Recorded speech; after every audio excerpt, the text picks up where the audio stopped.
Imagine this. It's 2:47 a.m.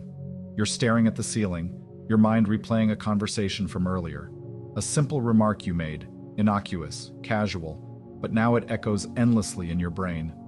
Did they misunderstand me? What if I came across as rude? Should I have said something else?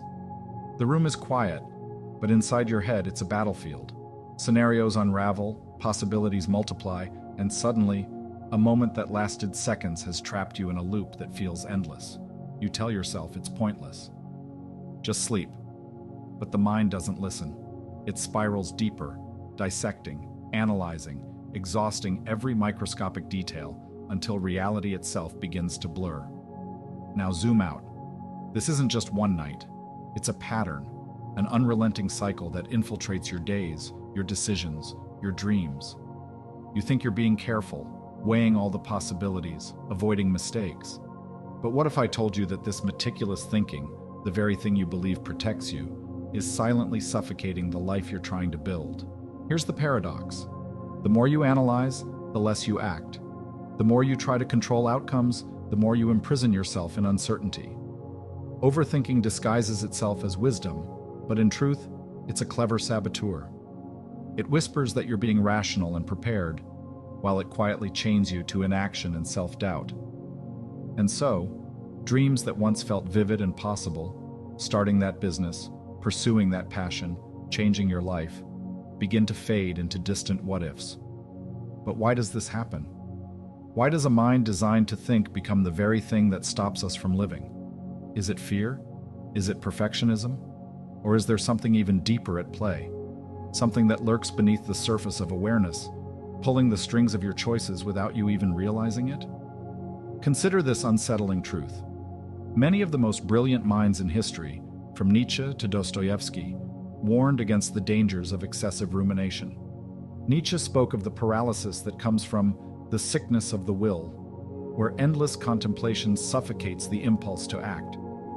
Dostoevsky, in Notes from Underground, depicted a man who was so consumed by his own mind that he became a prisoner of inaction, a man who hesitates until it is too late. But here's where it gets even darker. Overthinking doesn't just steal your time, it distorts reality. Each overanalyzed thought adds another layer of distortion until the world you perceive is no longer the world that exists. You're no longer responding to life. You're responding to a version of life filtered through 1,000 imagined outcomes. And in this distorted version, risks feel larger, failures seem catastrophic, and possibilities shrink until they disappear entirely. And so, you wait. You wait for the right time, the perfect moment, when all uncertainties dissolve and the path ahead becomes crystal clear. But that moment never comes. Time moves forward, and you remain where you are, stuck, watching life pass you by. But here's the real question. What if overthinking isn't a sign of intelligence or caution? What if it's a form of fear masquerading as logic? What if every minute spent trapped in endless analysis is a minute stolen from the life you were meant to create? And perhaps the most haunting question of all, what happens to a dream deferred not by failure, but by hesitation? But where does this pattern originate? Is it something society has conditioned into you? Or is it rooted in something deeper, perhaps a survival mechanism wired into the human psyche, now turned against itself? Why do we overthink? At first glance, the answer seems simple. I just don't want to make mistakes. Or perhaps, I'm trying to make the right decision. But if you peel back the layers, you'll discover that overthinking is not just a bad habit. It's a defense mechanism, a shield crafted by the mind to guard against something far more terrifying than failure. Uncertainty. The human brain craves certainty like a drowning man craves air. It detests the unknown, the unpredictable, the uncontrollable. To navigate life's chaos, the mind seeks patterns, draws connections, and crafts narratives that give the illusion of control. But when faced with situations where certainty is impossible, where the outcome is unknown and the future is unpredictable, the mind panics. And so, it does what it knows best. It thinks. It thinks to fill the void where certainty should be. It overanalyzes to create a sense of safety where none exists. It constructs endless scenarios, most of which will never happen, just to avoid the discomfort of not knowing. But here's the cruel irony. Overthinking doesn't protect you from uncertainty. It merely prolongs your suffering within it. Carl Jung, the Swiss psychoanalyst who explored the uncharted realms of the psyche, warned us about the unconscious forces that shape human behavior. He spoke of the shadow, the hidden parts of ourselves that we refuse to acknowledge. According to Jung, what we resist, we empower. And when we refuse to confront uncertainty, when we try to outthink it, outmaneuver it, we give it more power over us. Until you make the unconscious conscious, Jung wrote, it will direct your life, and you will call it fate. Overthinking is the unconscious attempt to escape the unknown. But instead of liberating us, it chains us to the very thing we fear. Every scenario we construct, every possibility we analyze, is an unconscious prayer for control over a future that remains indifferent to our calculations. But control is an illusion, and the more we seek it, the more it evades us. Friedrich Nietzsche, the philosopher who challenged conventional morality and dared humanity to become what they are, saw overthinking as a symptom of a deeper sickness, a sickness of the will. Nietzsche believed that action, the raw, unfiltered expression of the will, is what propels life forward. But when the will becomes entangled in excessive thought, it stagnates. He warned against the dangers of allowing thought to overpower instinct, writing, "He who has a why to live can bear almost any how." But overthinking strips life of its why. It replaces instinct with hesitation, passion with doubt, and movement with paralysis. And the more we hesitate, the more life drifts away, leaving us spectators of a story we were meant to live. But there's another layer, one even more insidious: perfectionism. We don't just overthink because we fear failure. We overthink because we fear imperfection. Society has conditioned us to believe that mistakes are fatal, that failure is unforgivable, and that anything less than perfect is unacceptable. So we hesitate. We refine, we polish, we analyze, all in pursuit of an illusion called the perfect decision. But perfection is an ever-shifting horizon. The more you chase it, the farther it drifts. And as you stand paralyzed at the crossroads of endless choices, perfection whispers, "Wait, just a little longer. Think it through one more time." And in that waiting, dreams decay. Aldous Huxley, in Brave New World, envisioned a dystopian future where people would be lulled into submission, not by oppression, but by distraction. He warned of a world where minds would be so overstimulated by trivialities that they would lose the capacity for deep thought and meaningful action. "We are being conditioned," Huxley wrote, "to love our servitude." In our modern age, where endless information floods our minds and social media conditions us to seek validation at every turn, overthinking thrives. Every decision feels magnified. Every choice feels like a performance. And so, we hesitate, trapped between the fear of making the wrong move and the pressure of curating a perfect life. But here's the truth society won't tell you. Inaction is far deadlier than imperfection. The cost of doing nothing far exceeds the cost of doing something wrong. But the problem runs even deeper. Neuroscience reveals that overthinking creates a vicious loop in the brain. Every time you analyze a scenario, your brain rewards you with a small hit of dopamine, a sense of control, a fleeting feeling of solving the problem. But that satisfaction is deceptive. It's not resolution. It's a temporary illusion that keeps you coming back for more. Like a gambler chasing the next win, your brain becomes addicted to thinking about doing rather than actually doing. The result?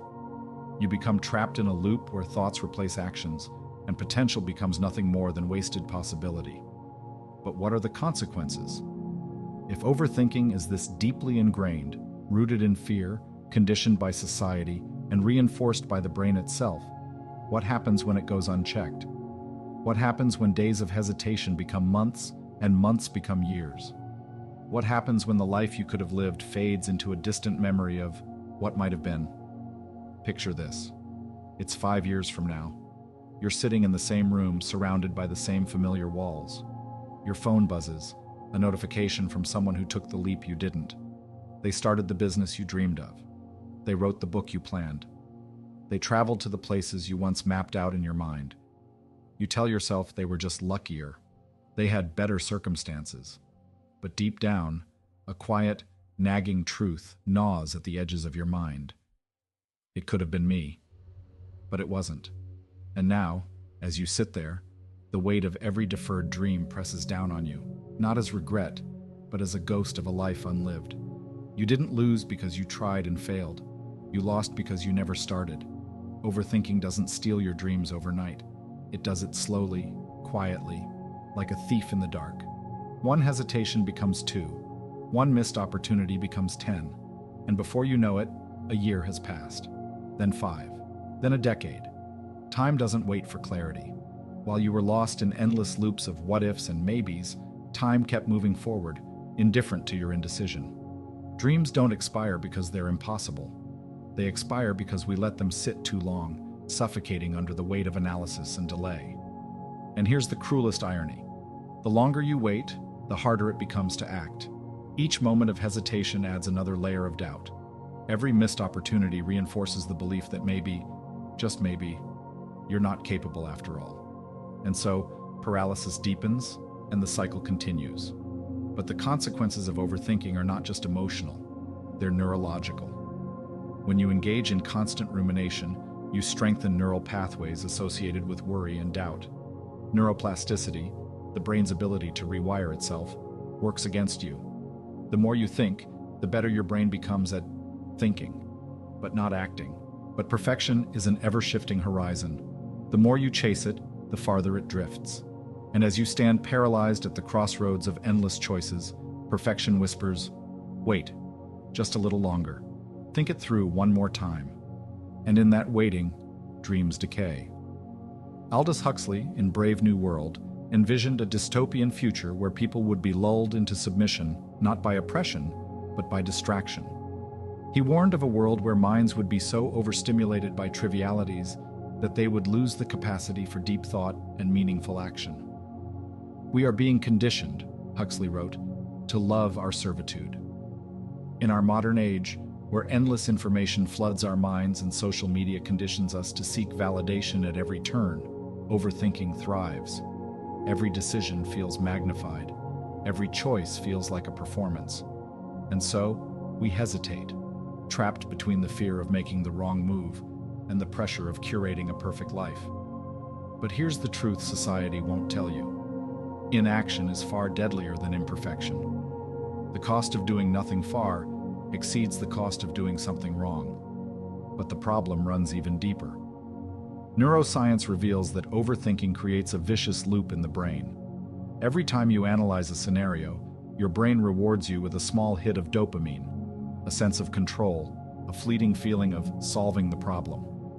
But that satisfaction is deceptive. It's not resolution. It's a temporary illusion that keeps you coming back for more. Like a gambler chasing the next win, your brain becomes addicted to thinking about doing rather than actually doing. The result? You become trapped in a loop where thoughts replace actions, and potential becomes nothing more than wasted possibility. But what are the consequences?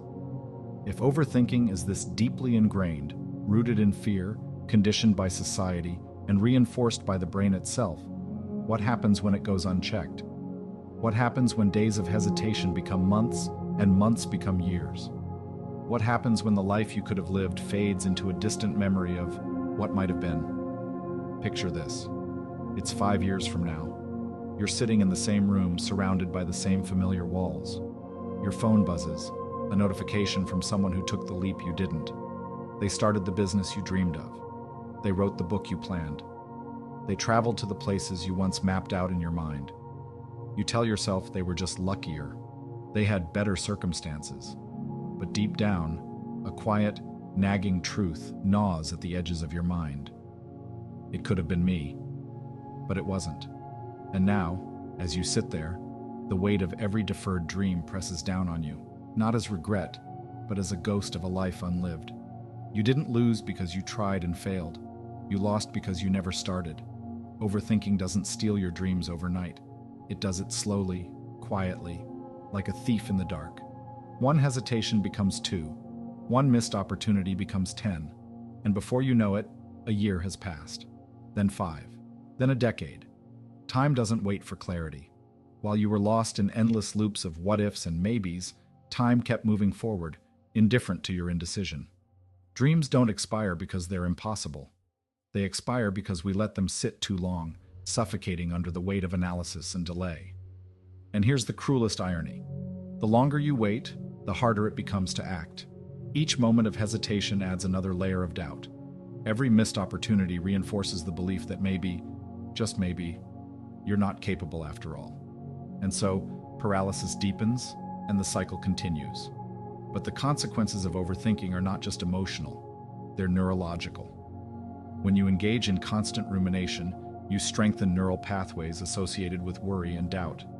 Neuroplasticity, the brain's ability to rewire itself, works against you. The more you think, the better your brain becomes at thinking, but not acting. Here's the danger. The prefrontal cortex, the part of your brain responsible for decision-making and taking action, weakens over time if it's not used. Meanwhile, the amygdala, the brain's fear center, grows stronger, feeding your anxiety and reinforcing the belief that action is dangerous. Result? You become trapped in a brain that's wired to think, but terrified to move.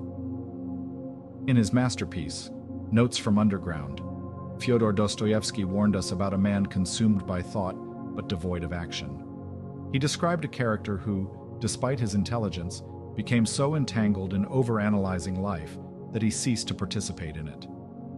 To be overly conscious is a sickness, Dostoevsky wrote. And that's the tragedy of overthinking. It transforms you into a spectator of your own existence. You observe life as though it's happening to someone else, analyzing, critiquing, dissecting, but never truly living. The result? A life lived in the shadows of possibilities, where nothing is ever real because nothing is ever risked. But what happens when years of inaction accumulate? Regret isn't loud. It doesn't scream or announce its arrival. It whispers. It shows up in the quiet moments, when the noise fades and you're left alone with your thoughts. What if I had tried? What if I had been brave? What if I hadn't waited so long? Regret is not born from failure. It's born from hesitation. And the most terrifying consequence? Regret compounds over time. Every missed opportunity, every deferred dream, adds another layer of what could have been. And as those layers build, they form an invisible web that tightens around you, making it harder and harder to break free. Overthinking lulls you into a false sense of safety. You tell yourself that by waiting, by analyzing, by thinking things through just a little longer, you're avoiding mistakes. But in reality, you're not avoiding danger. You're avoiding life. And life, real, vibrant, messy life, exists only in the realm of action, not thought. Here's the brutal truth. Safety is seductive, but it's a cage. And the longer you stay inside, the smaller that cage becomes. What once felt like being cautious becomes a prison where your dreams, your potential, and your life slowly wither away. Potential is not eternal. It's perishable. And when you overthink, you put your potential on pause, believing that someday, when the conditions are perfect, you'll act. But perfection never comes. And so, the dream that once burned bright begins to flicker. Slowly, it fades. Until one day you wake up and realize, it's gone. Dreams don't die with a bang. They die with a sigh, soft, subtle, unnoticed. And by the time you realize what's happened, it's often too late to resurrect them. If overthinking can steal your time, rewire your brain, and trap you in a life of regret, is there any way out? Is it possible to break free from this invisible prison?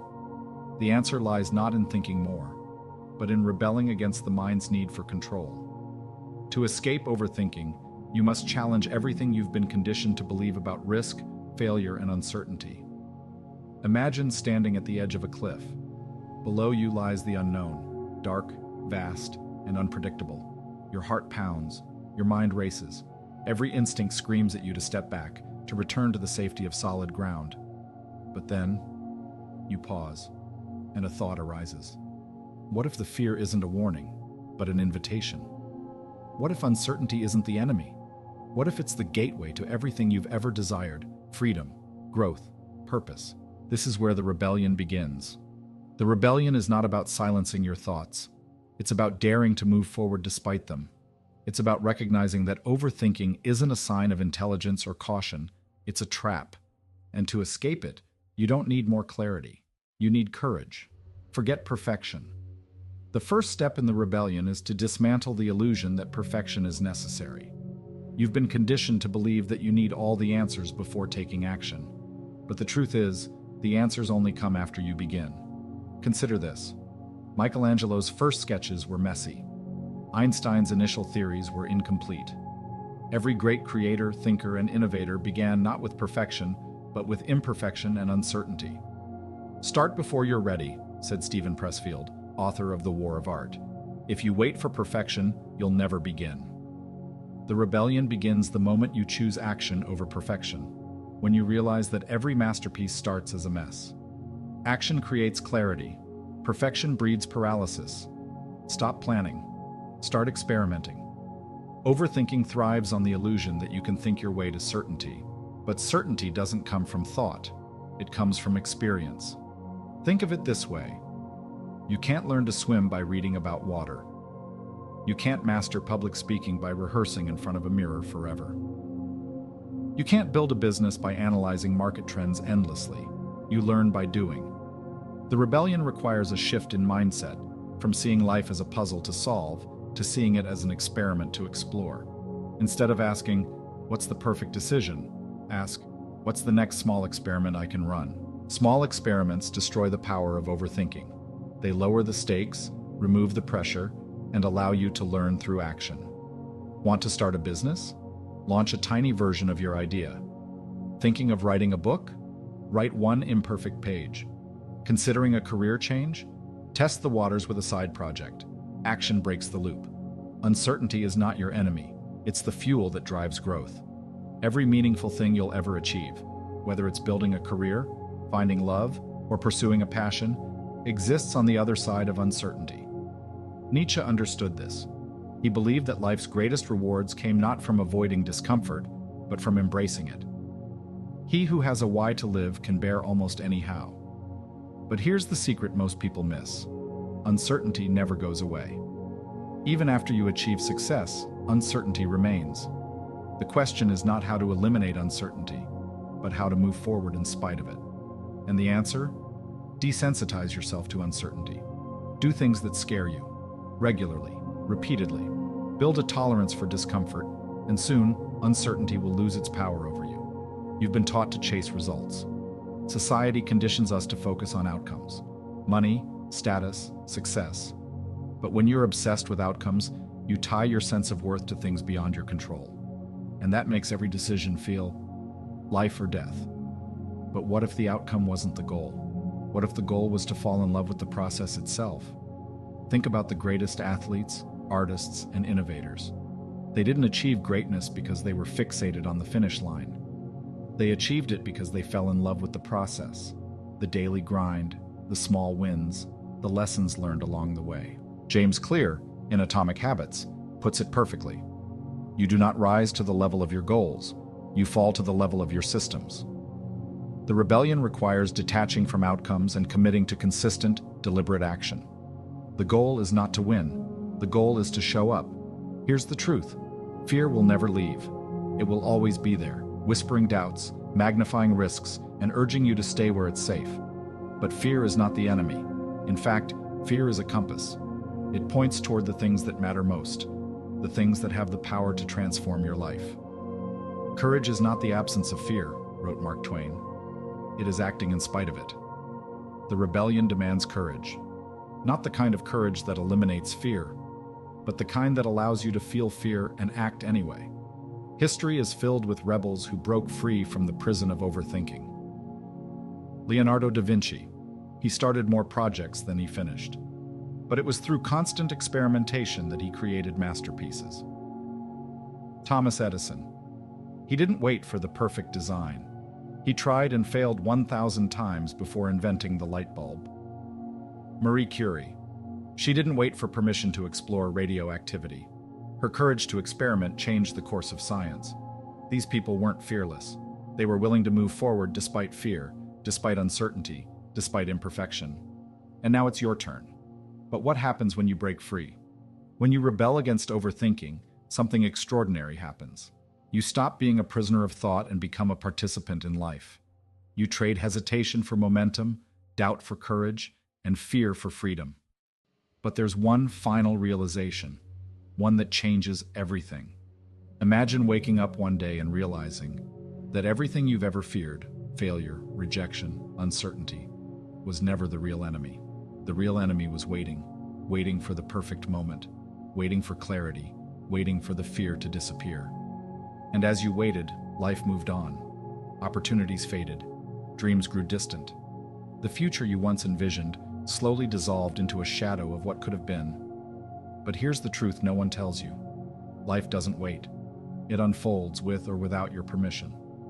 And every moment you spend trapped in indecision, analyzing, doubting, hesitating, is a moment stolen from the life you were meant to live. But the most profound realization, the one that changes everything, is this. What if I told you that all this time the control you've been desperately seeking was an illusion? You believed that by overthinking, by analyzing every possible outcome, you could control the future. But control is a mirage, one that vanishes the closer you get to it. Reality doesn't bend to your thoughts. It unfolds on its own terms, chaotic, unpredictable, indifferent to your fears and desires. And yet here's the paradox. The moment you stop trying to control everything, you gain power over it. When you surrender the need for certainty, you free yourself from the chains of overthinking. You become fluid, adaptable, able to navigate life's unpredictability with grace and resilience. You must let go of the life you have planned, wrote Joseph Campbell, to accept the one that is waiting for you. Surrender is not weakness. It's the ultimate act of strength. It's the courage to step into the unknown without a guarantee, to trust that even if things don't go as planned, you'll find a way forward. Consider this. A surfer doesn't fight the wave, they ride it. A sailor doesn't control the wind, they adjust their sails. A dancer doesn't resist the music, they move with it. Life, like nature, cannot be controlled. It can only be navigated. And those who learn to surrender to its rhythm don't just survive, they thrive. Here's a truth that hits harder than anything else. You're not running out of opportunities. You're running out of time. Time is the only currency you can't earn back. Once it's gone forever. And overthinking? It's the greatest thief of time. Every moment spent in hesitation, in analyzing, in replaying scenarios that never happened, is a moment you will never get back. You may delay, wrote Benjamin Franklin, but time will not. When you realize this, when you truly grasp the finality of time, you stop hesitating, you stop overthinking, because suddenly, the risk of doing nothing feels far greater than the risk of failing. Here's the secret. Failure is not the opposite of success. Inaction is. Every great success story is built on a foundation of failure, trial, and error. The difference between those who succeed and those who don't is not that successful people avoid failure. It's that they refuse to let failure stop them. J.K. Rowling was rejected by 12 publishers before Harry Potter saw the light of day. Walt Disney was fired from a newspaper for lacking imagination. Steve Jobs was ousted from his own company before returning to lead it to global dominance. These people didn't succeed because they were fearless. They succeeded because they acted despite fear. And here's what they knew that most people don't. You can always begin again. Every moment is a chance to start over. Every decision is an opportunity to rewrite your story, but only if you act. What if the life you're living right now isn't your real life?